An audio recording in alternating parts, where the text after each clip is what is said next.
শাহাবুদ্দিন চুপ্পু বাংলাদেশের ২২তম রাষ্ট্রপতি।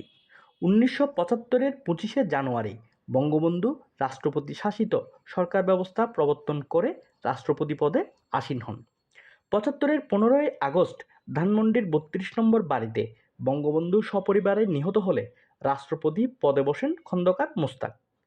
Major general Khaled Mosharraf ৭৫-এর ৫ই নভেম্বর মোশতাককে ক্ষমতা থেকে সরিয়ে দেন।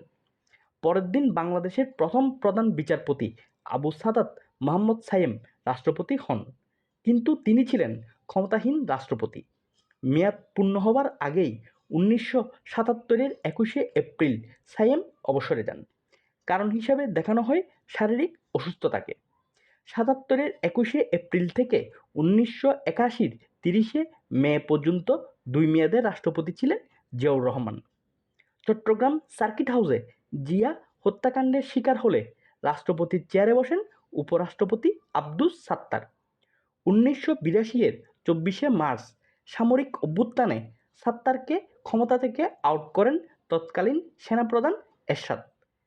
এরশাদ নিজেকে ঘোষণা দেন প্রধান সামরিক আইন প্রশাসক হিসেবে। ৩ দিন পর আহসান উদ্দিন চৌধুরী রাষ্ট্রপতির শপথ নেন। ১৯৮৩-এর ১১ই ডিসেম্বর আহসান উদ্দিন চৌধুরীকে সরিয়ে নিজেকেই রাষ্ট্রপতি ঘোষণা করেন এরশাদ। জনতার আন্দোলনে ১৯৯০-এর ৬ই ডিসেম্বর এরশাদ ক্ষমতা থেকে সরে দাঁড়ান। ৯১-এর নির্বাচনে বিএনপি জয়ী হলে রাষ্ট্রপতি হন আব্দুর রহমান বিশ্বাস। ৯৬-এ আওয়ামী লীগ রাষ্ট্রপতি করে সাবেক বিচারপতি শাহাবুদ্দিন আহমেদকে। ২০০১-এ বিএনপি প্রথমে রাষ্ট্রপতি করে ডাক্তার বদরুদ্দোজা চৌধুরীকে, পরে তাকে সরিয়ে রাষ্ট্রপতি করা হয় ঢাকা বিশ্ববিদ্যালয়ের মৃত্তিকা বিজ্ঞান বিভাগের সাবেক অধ্যাপক ইয়াজউদ্দিন আহমেদকে। ২০০৯-এ জিল্লুর রহমানকে রাষ্ট্রপতি করে আওয়ামী লীগ।